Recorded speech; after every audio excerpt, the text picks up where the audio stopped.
So that's what happens with whips. Knives, again, throwing knives came about probably from as early as somebody realized they could throw a knife.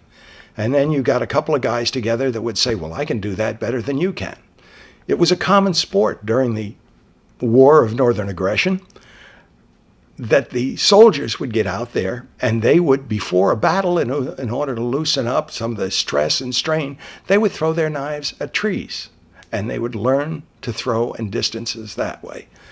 In the Old West, the mountain men, when they'd come down for rendezvous, they would throw knives, axes, and tomahawks. You want to try something? Try throwing an 8.5-pound head double bit axe one day. That's an interesting thing all in itself. The knives are all different sizes and shapes. When you get into competition with them, each competition requires a different length and weight to their knives as a minimum.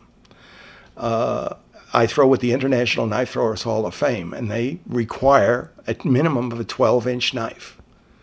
And it doesn't have to worry about weight, but if you don't have adequate weight, it's not going to stick in the wood.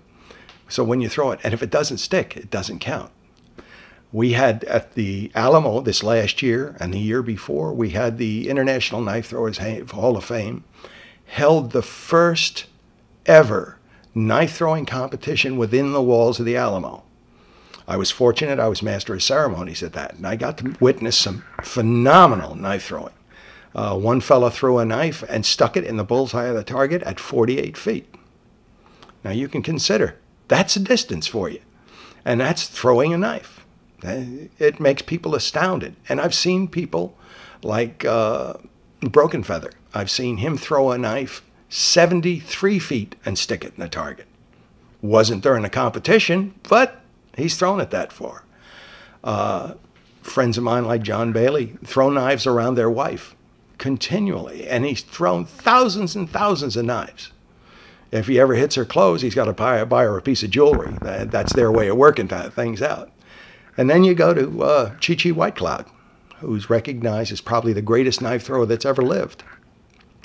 He used to throw, 11 knives in 7 seconds at a target around a woman, and the target was spinning. Phenomenal knife throwing's out there, and it's just part of things that can be done. I do fast draw. I draw and fire a single action 1873 Colt in somewhere between 3 and 7/100ths of a second. That's fast, but it doesn't compete with the fastest. The fastest that I've ever seen is Bob Munden. And I've seen him draw and fire an 1873 Colt in 1 1/200ths of a second. Now you figure it takes you approximately 12 to 1500ths of a second to blink. So if you don't see it when it happens and you don't have your eyes open, you don't get a second chance. It's over and done with and it's gone. Wow. Talk about interesting. Bill, can you tell us a few of the places that you'll be appearing at this summer? I've got a show coming up in Fancy Gap, Virginia, the 12th and the 13th of June. I'll be performing at the KOA campground up there for that period of time. I've got another show supposedly out in St. George, Utah in the end of August. Then we've got the International Knife Throwers Hall of Fame again in Austin in the beginning of October.